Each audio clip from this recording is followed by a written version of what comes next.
जैसा कि last episode में हमने देखा कि स्टार टावर ने लुओफेंग और बाकी सभी रेसिस के वॉरियर्स को स्टार सील के पास लाकर इकट्ठा करना शुरू कर दिया था और यहाँ पर आते साथ ही लुओफेंग ने हेवनली फॉर्मेशन किंग की टीम को ज्वाइन कर लिया था। तो हेवनली फॉर्मेशन किंग उसे यहाँ पर मौजूद पावरफुल लोगों की डिटेल्स बताते हैं, जिनके बारे में जानकर लुओफेंग सोचते हुए कहता है स्टार सील अपीयर होना शुरू हो चुकी है और यहाँ पर तकरीबन 100,000 से भी ज्यादा एलियन रेसिस के अनडाइंग गॉड्स मौजूद हैं। हम तो ये भी नहीं जानते कि अभी इसमें कितने ज्यादा टेरिफाइंग बींग्स मौजूद होंगे जो सामने नहीं आ रहे, लेकिन जिनके बारे में हम जान चुके हैं अगर उन्हीं से अंदाजा लगाया जाए तो सिर्फ हमारे कुछ दर्जन भर लोगों पर रिलाय करते हुए शायद स्टार सील को हासिल कर पाना बहुत ही ज्यादा मुश्किल होगा। लुओफेंग की ये बात सुनकर हेवनली फॉर्मेशन किंग उससे कहते हैं फिक्र मत करो, हमारे एलाइज भी आ चुके हैं। और फिर वो पलटते हुए लुओफेंग को उस डायरेक्शन में दिखाते हैं जहाँ हमें भी देखने को मिलता है कि हंड्रेड्स ऑफ थाउजेंड्स की तादाद में और भी ज्यादा ह्यूमन वॉरियर्स इनकी टीम में ज्वाइन होने के लिए आ चुके हैं। उनका लीडर हेवनली फॉर्मेशन किंग और लुओफेंग के सामने अपीयर होते हुए उनसे कहता है मैं और मेरे कई सारे ब्रदर्स अपनी अपनी टीम्स लेकर आपके साथ शामिल होने के लिए आए हैं। इस पर अब हेवनली फॉर्मेशन किंग आगे बढ़ते हुए ग्रीट करते हुए कहते हैं कुवू किंग, तुम्हारी असिस्टेंस के लिए शुक्रिया।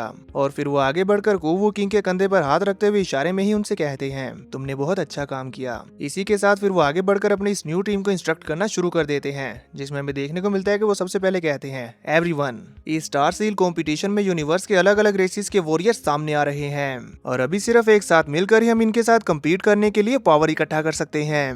लिहाजा अब से हम एक टेम्परेरी अलायंस बनाएंगे, एक साथ मिलकर आगे बढ़ते हुए इनका सामना करने और स्टार सील्स को हासिल करने के लिए। उनकी ये बात सुनकर कुवू किंग उनसे कहते हैं अगर हम स्टार सील को हासिल कर लेते हैं तो फिर वो बाद में किसे मिलेगी। कुवू किंग को इस तरह से हेवनली फॉर्मेशन किंग के साथ बात करता हुआ देखकर उनके साथ आए सारे के सारे मेंबर्स काफी हैरान हो रहे होते हैं, क्योंकि उन्हें लगा नहीं था कि ये इस तरह से उनके सामने बात करेंगे।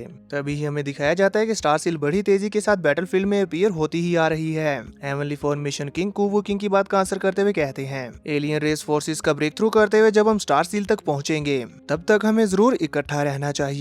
उसके बाद फिर ये अलायंस नेचुरली डिसॉल्व हो जाएगी और फिर हम सभी अपनी अपनी एबिलिटीज का इस्तेमाल करते हुए इसे हासिल करने के लिए कम्पीट करेंगे। लेकिन इससे पहले अगर कोई भी अलायंस के ओथ को तोड़ते हुए हमें धोखा देगा तो मैं हेवनली फॉर्मेशन किंग अपने अलायंस ब्रदर्स के लिए डेफिनेटली उन्हें जान से मार डालूंगा।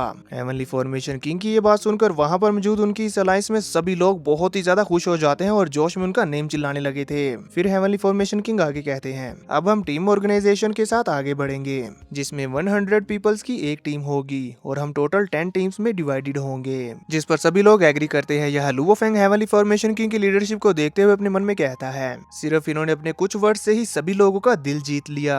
हेवनली फॉर्मेशन किंग की लीडरशिप वाकई एक्स्ट्राऑर्डिनरी है। फैंग अब इतना सोच रहा था कि तभी स्टार सील पूरी तरह से अपीयर होकर बैटलफील्ड में आ जाती है, जो देखते साथ ही सभी लोगों की आंखें चमक उठती है और वो फौरन उसे हासिल करने के लिए लपक पड़ते हैं। जिसमें हमें देखने को मिलता है कि अलग अलग पावरफुल रेसिस के लोगों ने अपनी अपनी स्पेस लॉक टेक्निक का इस्तेमाल करते हुए बहुत सारे वॉरियर्स को जान से मारना शुरू कर दिया था और यहाँ पर अब स्टार सील को हासिल करने के लिए ब्लडी बैटल स्टार्ट हो जाती है। यहाँ पर मौजूद सभी लोग स्टार सील को पाने के लिए तेजी के साथ उसकी तरफ बढ़ रहे होते हैं और अपने रास्ते में आने वाले हर एक वॉरियर को जान से मारते जा रहे थे। इस बैटल का नजारा हमें दूर से भी देखने को मिलता है कि किस कदर यहाँ पर पावरफुल लोगों के बीच में कितनी खौफनाक फाइट हो रही है। यहाँ हेवनली फॉर्मेशन किंग भी अपनी टीम को लीड करते हुए उनसे कहते हैं स्पेस लॉक्ड हो चुकी है, टेलीपोर्टेशन यहाँ पर बेकार होगी, चलो हमारी पावर को कंबाइन करते हुए तेजी के साथ आगे बढ़ते हैं। यहाँ लुओफेंग भी हैवी एरो किंग से कहता है हैवी एरो किंग टेलीपोर्टेशन रोक दो, हम बस फ्लाई करते हुए वहाँ तक पहुँचते हैं। जिस पर हैवी एरो किंग भी कहते हैं जी मास्टर। इसी के साथ वो दोनों मिलकर अपनी तरफ आ रहे अटैक्स को रोकते हुए और अपने रास्ते में आने वाले वॉरियर्स को जान से मारते हुए स्टार सील की तरफ बढ़ना शुरू कर देते हैं। यहाँ हमें देखने को मिलता है कि कई सारे डीमंस तो यहाँ पर सिर्फ लोगों को मारने के लिए आए हुए थे। वो लोग अलग अलग रेसिस के लोगों को मारते जा रहे थे और उनके ट्रेजर्स को सीज करते जा रहे होते हैं। हर तरफ तबाही मची होती है और कुछ लोग अपनी पावर्स को कंबाइन करते हुए बस लोगों को जान से मारते जा रहे थे। हमें यहाँ पर स्टार सील के आसपास हर तरफ डिस्ट्रक्शन ही डिस्ट्रक्शन और अटैक्स ही अटैक्स दिख रहे होते हैं, पर इस सब से स्टार सील के ऊपर कोई भी फर्क नहीं पड़ रहा था। इस दौरान कुछ डीमन वॉरियर्स और अलग अलग रेसिस के लोग स्टार सील तक पहुंच चुके थे और वो वहां पर पहुंचकर अपनी पावर्स का इस्तेमाल करते हुए उसे हासिल करने की कोशिश करने लग गए थे, लेकिन वो स्टार सील के ऊपर लगी हुई डिफेंसिव शील्ड को नहीं तोड़ पाते। इतने में ही हमें देखने को मिलता है कि लुओफेंग, हैवी एरो किंग और हेवनली फॉर्मेशन किंग भी स्टार सील तक पहुंच चुके हैं। यहाँ पर आते साथ ही ये लोग अपनी स्पिरिचुअल पावर का इस्तेमाल करते हुए चेक करने लगते हैं कि आखिर स्टार सील के ऊपर ये डिफेंसिव शील्ड क्यों लगी हुई है। फैंग उसे अच्छे से चेक करने के बाद सेंस करते हुए कहता है, अगर ये सब ऐसे ही चलता रहा तो आखिर हम इसे कैसे कॉन्कर कर पाएंगे। फैंग इतना सोच रहा था कि तभी कुछ डीमंस ने मिलकर अपने पावरफुल लेजर बीम अटैक से इनके ऊपर अटैक कर दिया था और ये सभी ह्यूमन वॉरियर्स को मारना चाहते थे। लेकिन Luo Feng, heavy arrow king और हेवनली फॉर्मेशन किंग अपनी टीम के साथ एक डिफेंसिव शील्ड बनाते हुए इस अटैक का सामना करते हैं। इसके बाद फिर इन लोगों के बीच फाइट स्टार्ट हो जाती है, जहां लुओ फेंग स्टार सील पर मौजूद था और वो अपने सामने के नजारे को देखते हुए हैरानी के साथ कहता है, यहाँ से नीचे का एरिया तो बहुत ही ज्यादा डेंजरस है। सभी लोग ट्रेजर्स के लिए एक दूसरे की जान के दुश्मन बने हुए हैं। इतना कम नहीं था कि तभी वहाँ पर स्टार सील के गार्डियंस भी आ जाते हैं और उन्होंने भी यहाँ पर लोगों को मारना शुरू कर दिया था। यहाँ पर हम देख पाते हैं कि तकरीबन सभी के सभी लालची लोग अपनी जान से हाथ धो बैठे थे, जबकि बाकी सभी समझदार लोग अपनी टीम्स को लीड करते हुए एक जगह पर रुके होते हैं, सही अपॉर्चुनिटी का इंतजार करते हुए, जिसमें जर्ज रेस से नैनचेंग और मशीन रेस से मिंगजुआन किंग शामिल है और साथ ही साथ सेवन स्वॉर्ड किंग और डीमन रेस से जुआनमू किंग भी। जुआनमू किंग अपने सामने के इस नजारे को देखते हुए कहते हैं, तकरीबन सभी रेसेस यहाँ पर पहुंच चुकी हैं। इंटरेस्टिंग। इसके बाद फिर मशीन रेस से मिंगजियान किंग कहते हैं, अभी तक तो इवन 1000 एग्जिट्स भी अपीयर नहीं हुए। अगर यहाँ पर मौजूद वॉरियर्स में से कोई सक्सेसफुल स्टार सील को हासिल करने में कामयाब भी हो जाता है तो वो यहाँ पर मौजूद सभी लोगों का टारगेट बन जाएगा।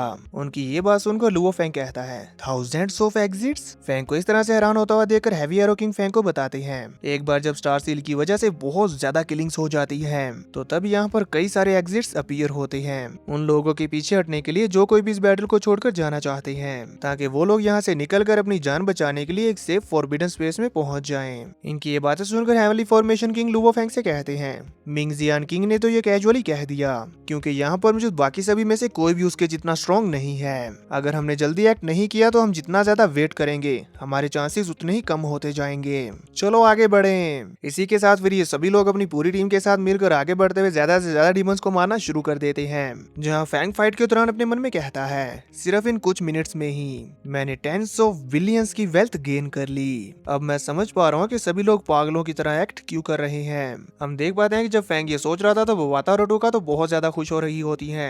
अब इसके बाद फिर फैंग अपनी फाइट को ऐसे कंटिन्यू रखता है, जहाँ उसके ऊपर अटैक करने के लिए बहुत सारे डीमंस आ रहे होते हैं। तभी हम मशीन रेस के इस मिंगजुआन को देखते हैं जो कहता है, स्टार सील को हासिल करना तो हमारे लिए सेकेंडरी है, हमारे इस ऑपरेशन का मेन टारगेट तो ये सेवन स्वॉर्ड किंग है।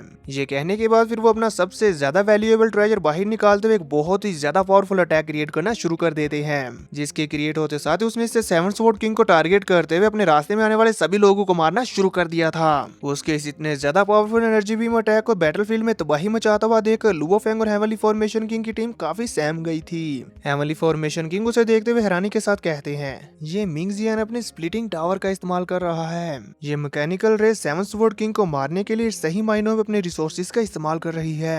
तभी heavy arrow king Luo Feng को बताते हैं, seven sword king mechanical race की बाउंटी लिस्ट में रैंक 3rd पर आता है। वहीं इधर मिंगजियान भी खुश होते हुए बोल रहा होता है, जब मैं इसे सक्सेसफुली मार डालूंगा तो मुझे एक ह्यूज रिवॉर्ड मिलेगा जो मेरा इंतजार कर रहा है। अनफॉर्चुनेटली लुओ फेंग जो कि हमारी रैंकिंग लिस्ट में 1st पर है वो यहाँ पर नहीं है, वरना और भी मजा आता।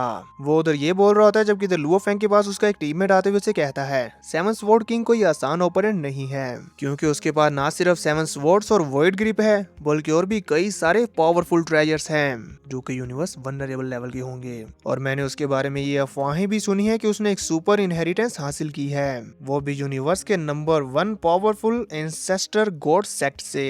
तभी हम सेवन स्वॉर्ड किंग को देखते हैं जो कि रोबोट क्लैन के इस अटैक को अपनी तरफ बढ़ता हुआ देखकर सीरियस हो चुके थे, इसीलिए वो अपनी टीम को एक कमांड देते हैं, बर्न एनर्जी। उनके इस ऑर्डर को सुनते साथ ही उनकी पूरी आर्मी ने अपनी एनर्जी को बर्न करना शुरू कर दिया था।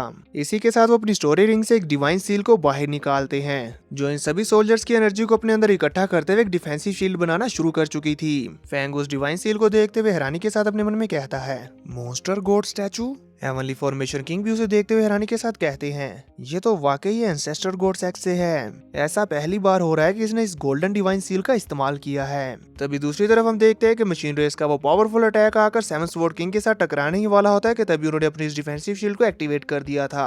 और जैसे ही अटैक उनकी डिफेंसिव शील्ड के साथ टकराता है तो उसकी एनर्जी वेव से ही आसपास के ज्यादातर डीमंस मारे जा चुके थे। मशीन रेस के इस इतने ज्यादा पावरफुल अटैक के बावजूद भी इस डिफेंसिव शील्ड को जरा सा भी इफेक्ट नहीं हो रहा था, जो देखते हुए फैंग कहता है, ये स्प्लिटिंग टावर मैकेनिकल रेस के सबसे ज्यादा स्ट्रॉन्गेस्ट सिंगल वेपन्स में से जाना जाता है। मिंग जियान किंग ने इसे अपनी पूरी प्लानिंग के साथ इस्तेमाल किया है, जबकि सेवन स्वॉर्ड किंग ने इसका सामना करने के लिए इंस्टेंटली रिएक्ट किया और लिमिटेड एनर्जी का इस्तेमाल करते हुए डिफेंसिव शील्ड का यूज किया। इसके बावजूद भी वो अभी भी अपने ओपोनेंट के कॉन्सेंट्रेटेड अटैक के सामने टिक पा रहा है।